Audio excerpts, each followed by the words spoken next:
4 do nosso programa trata da questão do mercado de capitais internacional, seus aspectos teóricos e institucionais. De alguma forma, ele nos ajuda a consolidar o que nós vimos até aqui, no que se refere à ideia de um sistema monetário e financeiro internacional que apresenta uma estrutura que evolui ao longo do tempo.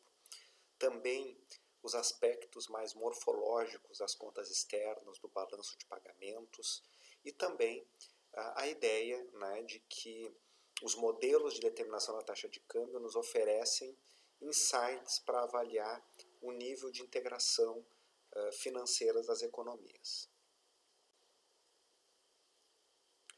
Nós vamos nos debruçar basicamente sobre três questões que se desdobram não somente nesse tópico, mas nos tópicos seguintes da nossa disciplina. A primeira delas, né, tem uma analogia com a discussão comercial, ou seja, a pergunta é basicamente tentar refletir sobre as vantagens e desvantagens de uma economia estar integrada, do ponto de vista financeiro, ao resto do mundo.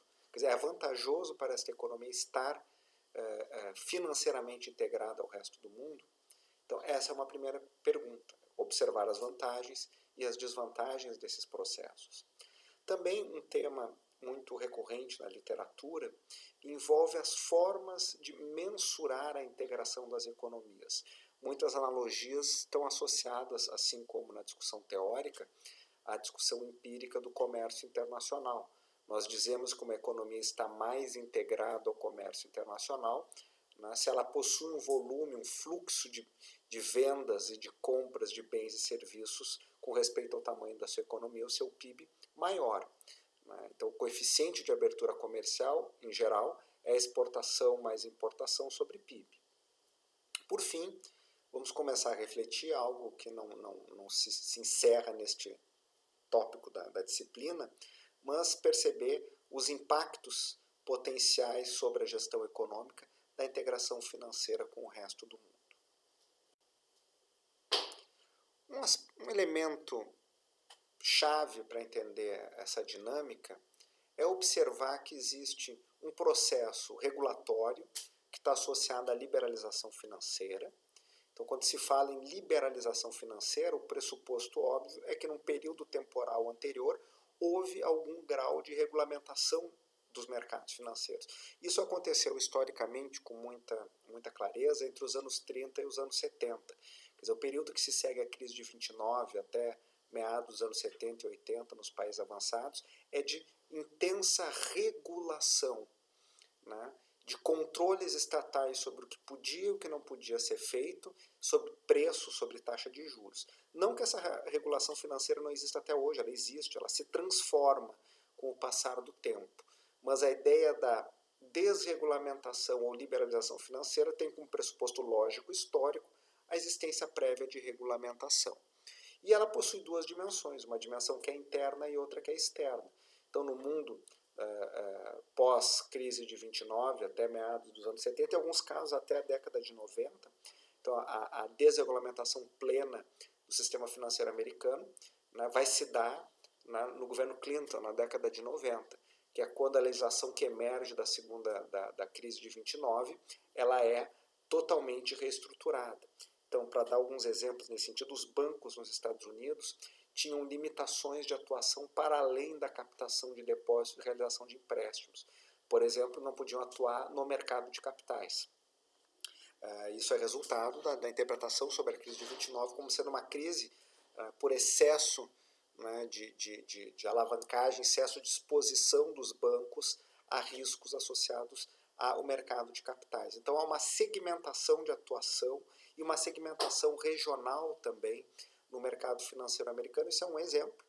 Né? Então, a possibilidade de instituições financeiras operarem em todos os segmentos do mercado financeiro, conceder empréstimos, operar no mercado de capitais, realizar seguros, né, vender seguros para os seus clientes e vários outros produtos é algo que só se complementa nos anos 90. Então, havia uma forte regulamentação e vai tendo uma desregulamentação. Isso no plano interno. No plano externo, a desregulamentação ou a liberalização financeira externa significa dar liberdade para que residentes constituam ativos e passivos fora do país e que não residentes façam o mesmo na economia em questão. Então, uma das dimensões deste processo de integração com o resto do mundo é a dimensão legal. Pode ou não pode? Eu posso captar recursos lá fora, né? Um não residente pode vir na minha economia, tomar dinheiro emprestado, comprar ações de empresas, pode ou não pode? Se a resposta é sim, quanto maior o número de sims, né, maior é a intensidade da liberalização financeira externa. Por outro lado, existe uma dimensão que é a integração financeira. E a integração financeira envolve a relação de fato. Quer dizer, de fato, o capital está entrando e saindo dessas economias, né? Há a constituição de ativos e de passivos. Ativos são direitos de propriedade, passivos são obrigações. E essa diferença é importante porque há países que são fortemente liberalizados nas transações financeiras com o resto do mundo. Não há restrições legais significativas, porém pouco integrados. Podemos imaginar boa parte da África subsaariana, né, países do sul da Ásia. Por outro lado, há países em que ainda há controle sobre os fluxos de capitais internacionais, mas tem elevados níveis de integração. Nós podemos imaginar China, podemos imaginar Índia. São países marcados por controle sobre os fluxos de capitais, mas forte integração. Objetivamente, como se dá a integração financeira? Ela se dá a partir do momento que as empresas e as famílias de uma determinada economia conseguem, nas suas relações com o resto do mundo, captar recursos e, portanto, estarão constituindo compromissos, obrigações, isso representa a constituição de passivos, por meio da contratação de empréstimos fora do país, empréstimos bancários, a emissão de instrumentos de dívida na qual um credor vai ser um não residente, a captação de recursos por meio de investimento direto, aporte de capital. Então, tudo isso implica o quê? Implica a assunção de obrigações, a constituição de passivos, por meio da captação de recursos.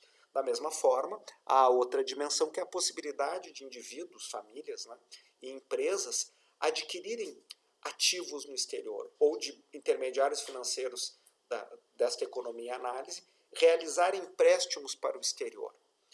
E assim como os residentes podem captar recursos lá fora e adquirir ativos lá fora, né, se complementa essa integração financeira pelo fato de não residentes poderem também fazer essas operações na economia em análise.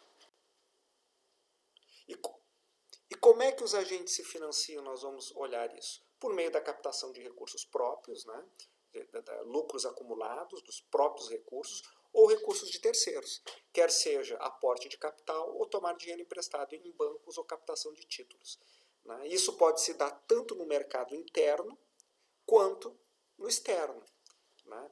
Parte das transações do mercado interno estão no balanço de pagamentos, quando uma empresa do país ou um governo emite títulos no mercado doméstico e esses títulos são adquiridos por não residentes, isso vai no balanço de pagamentos, ou quando eu capto diretamente lá fora. Quais são as referências básicas para essa análise? O nosso manual, na 10ª edição do Krugman e de seus coautores, é o capítulo 20, sobre a globalização financeira, oportunidade de crise. Tem toda uma discussão sobre teoria de diversificação de portfólio, com esse olhar sobre a internacionalização. Também há essa discussão importante e a parte empírica muito bem desenvolvida nesse texto para discussão do Hobsbawm e do Taylor, que é a leitura obrigatória. Né? Depois eles fizeram um livro sobre isso. E também como leitura obrigatória, o texto do Enwar Prasa e de seus coautores, lá do FMI, sobre os efeitos da globalização financeira sobre os países em desenvolvimento, que tem uma discussão teórica e empírica muito importante. Há outras publicações que não são referências obrigatórias, mas os dados das contas externas e da análise dos mercados financeiros, no FMI, nos seus documentos como o External Sector Report, que é anual, ou o Global Financial Stability Report, que tem as duas principais edições semestrais e algumas atualizações.